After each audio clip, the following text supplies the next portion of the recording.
Hello everyone, welcome to it chemistry 180 Hindi. आज हमारा topic है थर्मोडायनामिक्स एमसीक्यू। इस वीडियो में जो भी थर्मोडायनामिक्स के रिलेटेड एमसीक्यू मैं कराऊंगा वो बहुत ही इंपॉर्टेंट होने वाला है with respect to NEET and JEE Main 2025। ये हमारा पार्ट 1 वीडियो है। इसके बाद हमारा पार्ट 2 वीडियो आएगा, उसमें भी हम कुछ न्यूमेरिकल बेसिस एमसीक्यू कराएंगे थर्मोडायनामिक्स में से। तो जो लोग मेरे चैनल पर नए हो, चैनल को सब्सक्राइब करके नोटिफिकेशन बेल को जरूर प्रेस कर दीजिएगा, क्योंकि मैं इसी तरीके से चैप्टर वाइज एमसीक्यू वीडियो लाता हूँ, जहां पर मैं हर वीडियो में चैप्टर वाइज और टॉपिक वाइज एमसीक्यू डिस्कस करता हूँ। पहले कॉन्सेप्ट क्लियर करवाता हूँ, उसके बाद में एमसीक्यू सॉल्व करवाता हूँ। तो चलिए वीडियो को शुरू करते हैं। देखिए फर्स्ट क्वेश्चन क्या पूछा गया है। Hot water and NaCl mixture present in a thermos flask is, चारों ऑप्शन है close system, open system, isolated system and none of this. तो सिस्टम का कॉन्सेप्ट हमें सबसे पहले जानना होगा। सिस्टम चारों तरफ तीनों तरफ का होता है। एक है ओपन, एक है क्लोज्ड और एक है isolated. In case of open system, system और सराउंडिंग्स के बीच में मास और एनर्जी दोनों एक्सचेंज परमिटेड है। In case of close system, systems और सराउंडिंग्स के बीच में mass exchange is not permitted but energy exchange is permitted. In case of isolated system, systems और सराउंडिंग्स के बीच में मास और एनर्जी दोनों ही परमिटेड नहीं है एक्सचेंज के लिए। तो यहाँ पर क्या दिया गया है, थर्मोस फ्लास्क। थर्मोस फ्लास्क यानी कि यहाँ पर इंसुलेटेड कंटेनर है, यानी यहाँ पर एनर्जी और मास कोई भी एक्सचेंज नहीं होगा। तो यहाँ पर क्या होगा, ये आइसोलेटेड सिस्टम हो जाएगा। तो option C will be the correct answer, क्योंकि यहाँ पर हमें आइसोलेटेड सिस्टम देखने को मिल जाएगा। Next, which one is not a state variable. हमें पता है कि हमारा जो सिलेबस में उसमें दो पाथ फंक्शन और पाथ वेरिएबल है। वो पाथ वेरिएबल क्या क्या है, वो पाथ वेरिएबल है हीट और वर्क डन। स्टेट वेरिएबल्स किसको कहते हैं, जो स्टेट्स के ऊपर डिपेंड करता है, इनिशियल और final state of the system. और पाथ वेरिएबल किसको कहते हैं, जो चेंज के पाथ के ऊपर डिपेंड करते हैं विद नॉट की स्टेट ऑफ द सिस्टम। तो यहाँ पर पाथ वेरिएबल कौन कौन है, क्यू एंड डब्ल्यू, यानी हीट एंड वर्क डन। तो यहाँ पर स्टेट वेरिएबल कौन कौन कौन नहीं है हमें पूछा गया है। तो प्रेशर स्टेट वेरिएबल है, टेम्परेचर स्टेट वेरिएबल है, वॉल्यूम भी स्टेट वेरिएबल है, लेकिन heat is not a state variable, it is a path variable.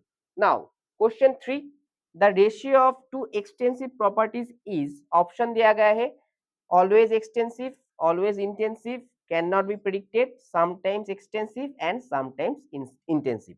तो हम एक एग्जांपल लेंगे। मान लीजिए हमारे पास है molar volume. Molar volume is denoted by V suffix m, यानी वॉल्यूम पर मोल्स। तो यहाँ पर भी एक्सटेंसिव होगा और यहाँ पर भी एक्सटेंसिव होगा।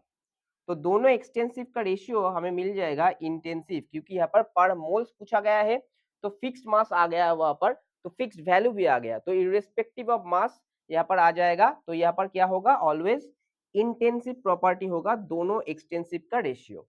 Next, when a system absorbs 430 joule of heat and does work, यानी वर्क डन कर रहा है system 300 joule on it's surroundings, तो हमारा इंटरनल एनर्जी चेंज क्या होगा। देखिए सिस्टम एब्जॉर्ब कर रहा है तो Q क्या हो जाएगा, पॉजिटिव हो जाएगा, तो +43J।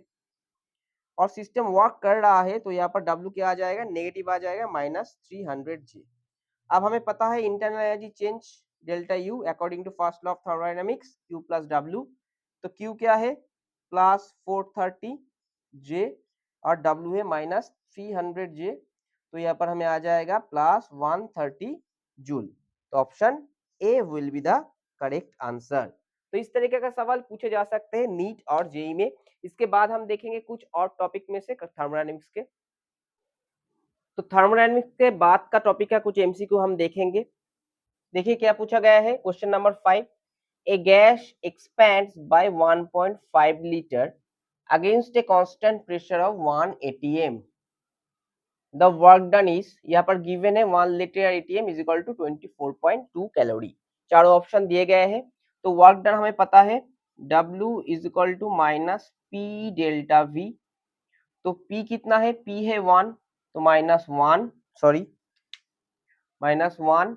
इंटू डेल्टा V कितना है 1.5 लीटर, तो यहाँ पर आ जाएगा लीटर एटीएम हमारा यूनिट, तो यहाँ पर हमें मिल जाएगा -1.5 litre ATM.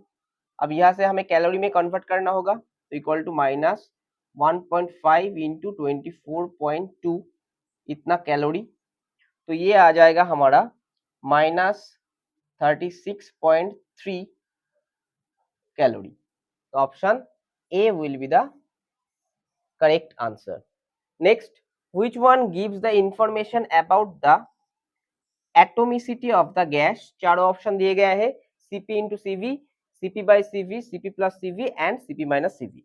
Cp is the constant at constant pressure the heat capacity of the gas and Cv is heat capacity of the gas at constant volume। तो हमें पता है Cp minus CV is equal to NR होता है, और यहाँ पर एक चीज याद रखिएगा, Cp by CV is equal to gamma, यही हमें डिक्टेट करता है एटोमिसिटी कितना होगा।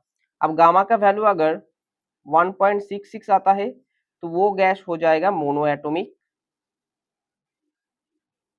अगर गामा का वैल्यू 1.40 आता है तो वो गैस आज हो जाएगा डायटोमिक,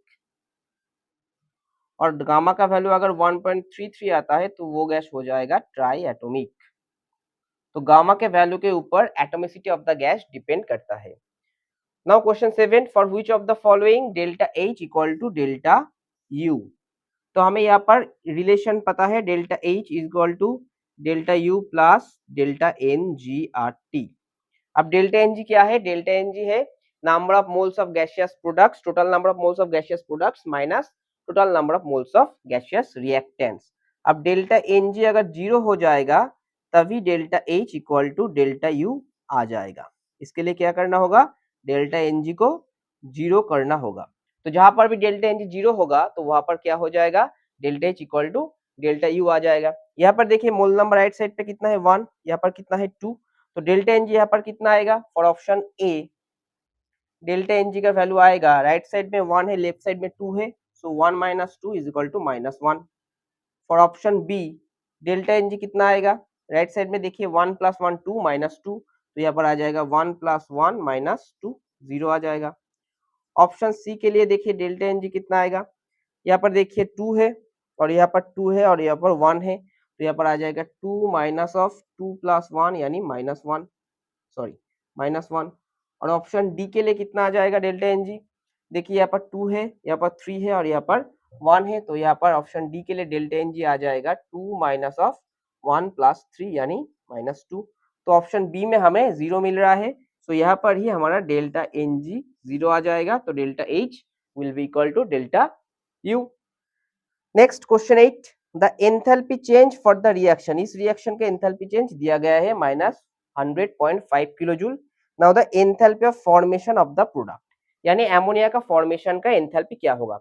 तो फॉर्मेशन एंथैल्पी का डेफिनेशन पता है हमें, 1 मोल फॉर्म करना होगा फ्रॉम इट्स कॉन्स्टिट्यूटिंग एलिमेंट्स। तो अगर एमोनिया को यहाँ पर 1 करना होगा तो पूरी रिएक्शन को हमें 2 से डिवाइड करना होगा, तो यहाँ पर आ जाएगा half N2G plus 3/2 H2 G, यहाँ पर आ जाएगा एमोनिया G, और इसको हमें 2 से डिवाइड करना होगा, -100.5/2 इक्वल टू आ जाएगा -50.25 किलो जूल। तो यहाँ पर option C will be the correct answer. तो ये था पार्ट 1 वीडियो। इसके बाद हम H's लॉ भी देखेंगे और spontaneity, Gibbs free energy, entropy, enthalpy का रिलेशन और गिब्स फ्री एनर्जी और इक्विलिब्रियम कांस्टेंट में से भी हम न्यूमेरिकल लाएंगे पार्ट 2 वीडियो में। अगर पार्ट 1 वीडियो आप लोगों को अच्छा लगा तो वीडियो को लाइक कर दीजिएगा, दोस्तों के साथ शेयर कर दीजिएगा और चैनल को सब्सक्राइब करके नोटिफिकेशन बिल को प्रेस कर दीजिए। मिलते हैं अगले वीडियो में किसी और चैप्टर में से एमसीक्यू लेकर।